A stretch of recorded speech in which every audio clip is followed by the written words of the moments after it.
Next will be excludes 1 and 2. Certain codes should not be reported with other codes. This you should understand, okay? Because when you are going to report one ICD-10 code, that may not be reported when you are going to report the other ICD-10 code. So here we have two groups. One is exclude notes type 1, the other is excludes note type 2.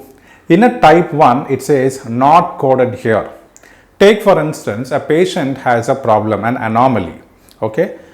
That anomaly is both in the form of a congenital form as well as an acquired form. Imagine the patient has a cleft lip. So cleft lip, she had it from her birth. So it is actually a congenital cleft lip. Now they are going to repair that congenital cleft lip in the age of like 5 years or 6 years. At that time, you cannot report the code for an acquired deformity of lip. So here you should not report the two codes because actually it is a congenital condition. So the same condition should not be reported in its both congenital form as well as in its acquired form.